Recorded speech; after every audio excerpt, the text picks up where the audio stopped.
Bonsoir, bienvenue dans votre 19-20 à Paris et en Ile-de-France. L'invité ce soir s'intéresse également à ce qui se passe dans le ciel, mais beaucoup plus loin de nous. Olivier Lasvernias est le président de l'Association française d'astronomie. Il nous dira tout sur la nuit des étoiles. Ce soir encore, de nombreux sites d'observation vous accueillent un peu partout dans la région. Bonsoir à vous. Bonsoir. On vous retrouve dans quelques minutes. Et l'on retrouve notre invité Olivier Lasvernias, président de l'Association française d'astronomie. C'est votre association qui organise la Nuit des étoiles. Le spectacle est différent chaque année. 2014, c'est un bon cru ? C'est un très bon cru. On est un peu décalé par rapport aux années habituelles, par rapport aux étoiles filantes. On est au début du mois d'août au lieu d'être vers le 10 août.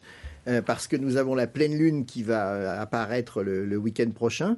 Et en ce moment, en revanche, on a un spectacle très intéressant. On a un ballet de planètes avec un croissant de lune. Donc ce soir, s'il fait beau, je vous conseille de vous mettre à la fenêtre et on verra vers l'ouest, après le coucher du soleil.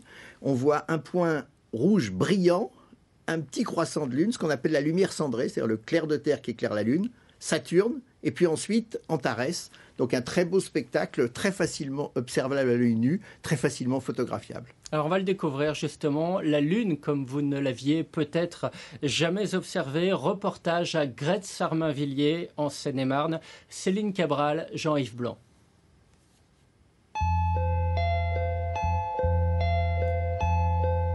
Au bout de la lunette du télescope, les étoiles se font désirer. L'image n'est pas très nette, mais après quelques secondes de mise au point, un astre distant de 380 000 km apparaît.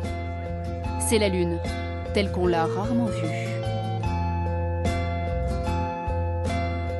Des fois, il y a des cratères dans le vide, donc c'est un peu bizarre. C'est des choses qui les intéressent et ça leur permet de voir des choses de plus près, des choses qu'ils n'imaginent pas pour le coup. Ça fait un peu peur, je trouve, parce qu'on se dit qu'on est loin de la Terre, quoi. Donc voilà, c'est très, très impressionnant, ça nous fait rêver aussi.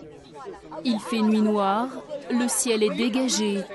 Toutes les conditions sont réunies pour ce grand voyage. Un périple dans la galaxie qui mêle loisirs et pédagogie. Notre corps est fait de poussière d'étoiles et tout ça fait qu'on est complètement membre de ce système solaire, y compris les arbres qui nous entourent, puisque les arbres vivent justement au rythme du voyage de la Terre autour du Soleil.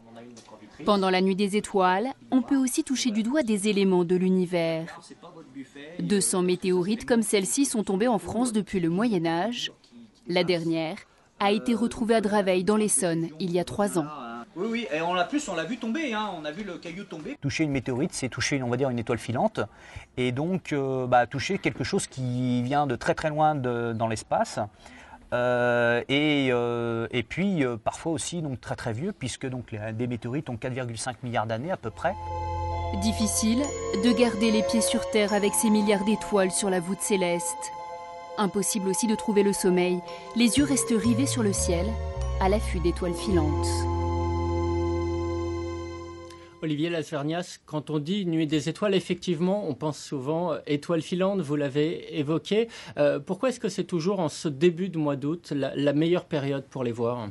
En fait, les étoiles filantes sont produites par un grand cylindre de poussière dans lequel la Terre est projetée sur son orbite. Elle traverse ce cylindre. Ce sont des résidus d'une comète qui fond régulièrement en tournant autour du Soleil. Et ce qui produit les étoiles filantes, c'est le fait que ces toutes petites poussières, ces quelques fractions de grammes en fait, rentrent à très grande vitesse dans l'atmosphère de la Terre et elles deviennent incandescentes et elles produisent une traînée fluorescente derrière. Donc c'est ça le phénomène des étoiles filantes. Et en fait, la Terre tourne tout simplement autour du Soleil en un an régulièrement et tous les ans, on retraverse ce même cylindre. Alors en gros, la Terre le traverse du 25 juillet au 20 août. Mais à l'intérieur, il y a des filaments qui sont les traces des passages de la comète qui a fondu. Comme des traînées de pneus, si on veut, en quelque sorte, sur un circuit.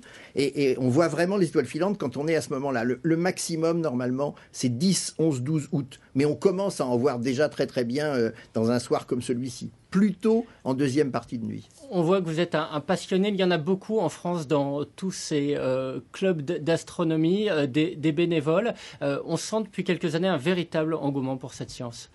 Alors, il y a 400 clubs d'astronomie, c'est eux qui font les nuits des étoiles. Hein. Il y a 400 sites d'observation animés par les 400 clubs. Il y a plus de 3000 animateurs, la quasi-totalité sont des bénévoles. Il y a quelques professionnels dans des planétariums ou ce qu'on appelle les stations de nuit, mais sinon ce sont des bénévoles qui partagent leur passion. Et effectivement, 24 années avec France Télévisions et d'autres à faire les nuits des étoiles, ça a permis à la fois de conserver des clubs alors que le ciel s'obscurcit, enfin on est un peu gêné par la pollution lumineuse, donc on a conservé 400 clubs, ça c'est très important, et ces clubs sont de plus en plus ouverts et il y a de plus en plus de personnes qui sont intéressées par les soirées d'astronomie. D'un mot, vous serez où ce soir ? À la Tour Montparnasse. Merci Olivier Lazvernias d'être passé nous voir la nuit des étoiles. C'est donc ce soir encore, vous retrouverez tous les sites disponibles. Tout le monde commence à lever les yeux vers le ciel. Fin de ce journal. Dans un instant, l'actualité nationale et internationale. Très belle soirée à vous. Merci de votre fidélité.